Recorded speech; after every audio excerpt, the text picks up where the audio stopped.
The chair will entertain the member for Bamboo Town for a personal statement, as agreed. The chair recognizes the honorable member for Bamboo Town.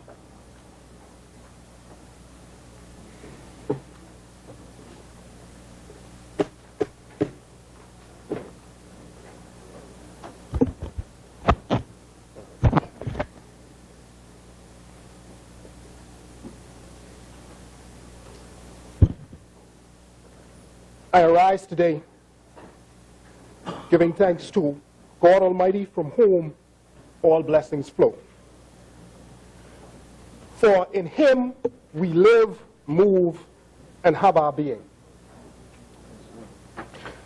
Mr. Speaker, I would also like to thank the people of Bamboo Town who have supported me these last 3.5 years with their voice and their votes. Their voice, Mr. Speaker, being both critical and encouraging of my stewardship of that constituency over these years. Mr. Speaker, when I last spoke in this honorable House during the budget debate, I spoke about the myriads of things that I had accomplished in that great constituency of Bamboo Town, as well as the things I yet wish to accomplish within that constituency. Mr. Speaker, I now take this opportunity to thank you for your wise stewardship of this honorable House and for allowing me the opportunity to address this Parliament and this nation. Mr. Speaker, during the budget debate, I said then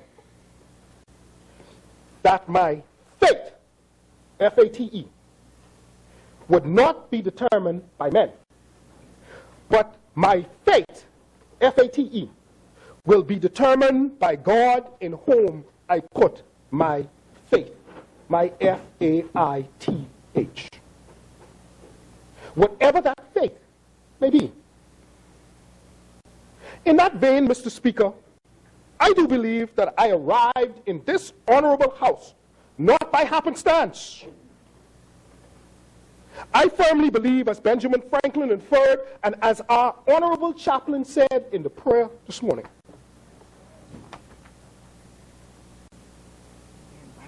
that there is a God of providence who governs in the affairs of men and in whose hands the fate of all men rests. This leads me to a quote by Roy Lessing, which expressed similar sentiments. And he said, "Just think you're not here by chance, but by God's good choosing. His hand formed you and made you the person you are. He compares you to no one else. You are one of a kind. You lack nothing that His grace cannot give. He has allowed you to be here at this time in history to fulfill His special purpose for this generation." Mr. Speaker, as a child growing up in Deadman's Key, Long Island, and Drake's Hill, South Andros, I was encouraged by my grandparents who responded to my constant complaints while traveling pothole-filled roads, that if the government of the day won't fix it, you fix it. We sometimes forget as parents and grandparents the effect our words have on shaping the destiny of our children and grandchildren. It was my grandparents' encouragement, Mr. Speaker, that was the genesis of me becoming a mechanical engineer.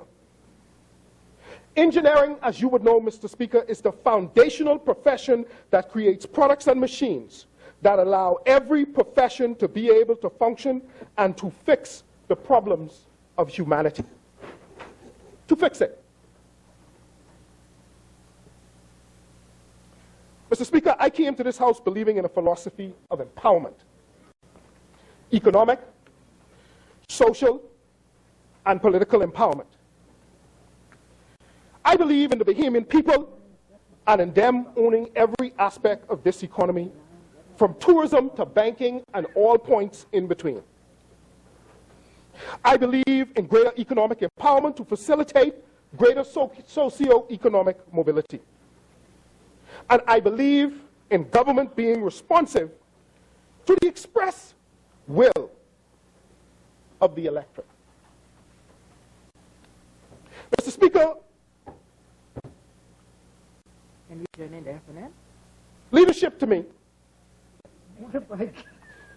is about two fundamental principles. One, a leader ought to know where one has been. That's the past. He needs to accurately assess where one is, the present. And he ought to be able to forecast a good vision about where one should go, a future. A future that builds upon the present good while correcting the failures of the past. The second principle is that one ought to always take responsibility for one's words and one's actions. Mr. Speaker, this brings me to the very public matter of the letter of intent signing. Notwithstanding the words and actions of senior politicians, I have taken responsibility for the LOI matter because I proceeded without written approval. As some would say, that was a teachable moment. From that teachable moment onward, in all truth, Mr. Speaker, I began a transition both mentally and emotionally to the point where I ceased to be a member of the Progressive Liberal Party. Mr. Speaker, leaders have to understand also the signs of the times. You know, last year around this time, we all experienced the national shock of the death of Dr. Miles Monroe and others. Yes, on the 9th. He was a mentor to me, and Mr. Speaker, I know he was a mentor to you also. Yeah. That event caused me more deeply to think about life's transitions and the effect one's choices can have on the life of a nation. This moment in this parliament for me is just such a transition. Indeed, the words of the wisest man that ever lived, King Solomon, further encapsulates this concept of transition in Ecclesiastes when he wrote, "To everything there is a time and a season and a purpose to everything under heaven. A time to be born and a time to die. A time to sow and a time to reap. Indeed," he said, "as long as the earth remained, there'd be seed time and harvest, summer and winter, day and night." Mr. Speaker, there's also a time to associate oneself and to disassociate oneself. At this juncture in my life, Mr. Speaker, and in the life of this nation, I choose to formally disassociate myself from the PLP.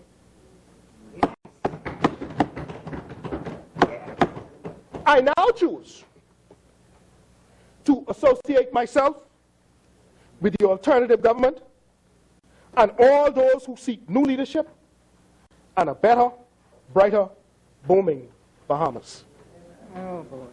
I therefore wish to advise that I am joining forces with the members of the Free National Movement Oh, yes. Oh, yeah. and request to be reseated in this honorable house.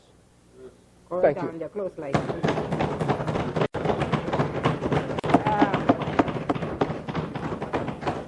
Thank you, Honorable Member. Order that the statement be brought up.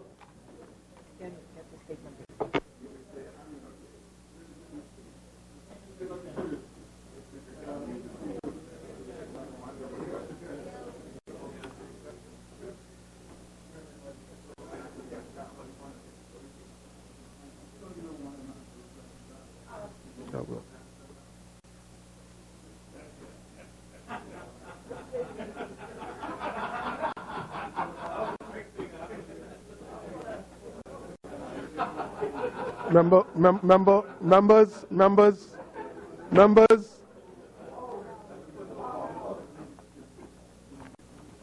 I see.